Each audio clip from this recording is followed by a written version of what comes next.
Anyway, I've been driving the van for a while now, and I put quite a few miles now. I reset this trip calculator, and as you can see, I've put on 286 miles driving around between jobs, and I've had 0 problems.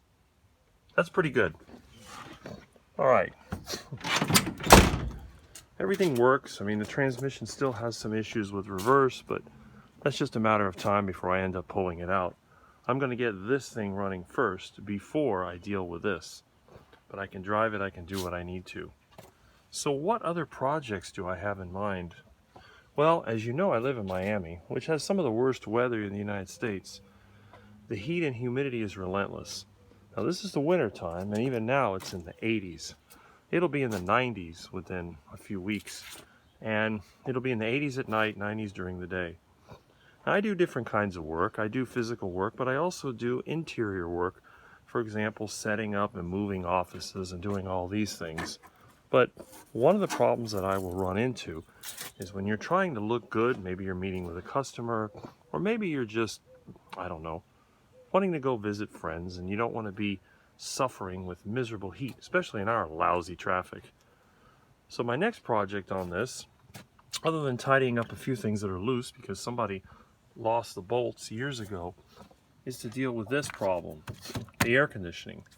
As you can see, somebody rigged this before. They put some kind of metal plate. I don't know what they did. These hoses are a little rusty, and notice they never bothered to put the little caps for the service ports, so they're rusted inside. Who knows what else is going on. So in order for me to be able to fix this, and by the way, I tried to check it, and there is a leak in the system. There is no refrigerant. So I need to do a complete service, and what that's going to come down to is removing the evaporator, all these lines, checking them for rust, checking the inside for dirt. Somewhere in the evaporator there's a little, what you call an orifice tube, which is where the actual cooling takes place, because it's where the pressure differential in the system is. So that's going to come out.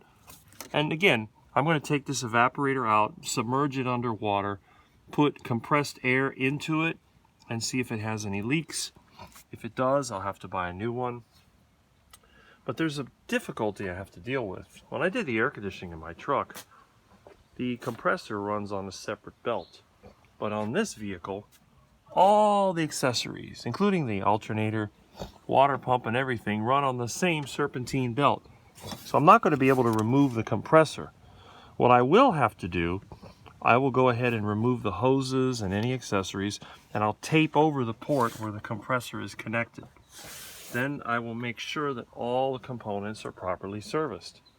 Now, because this is an old bus or shuttle van, there's also this evaporator in the rear of the van.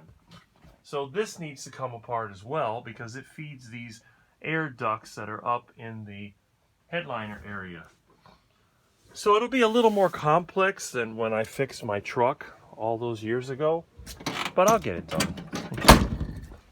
And that'll be a little project. Now I do have more work to do. I got to go today. I have jobs to do, and next week there's a few jobs I need to do. But once my schedule slows down, I'll take a day off.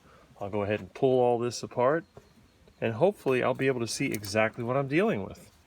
And if all goes well, before the really bad part of the summer comes, not only will I have a good running van, but it'll also be nice and cool inside. So keep viewing my videos and you'll see what happens next.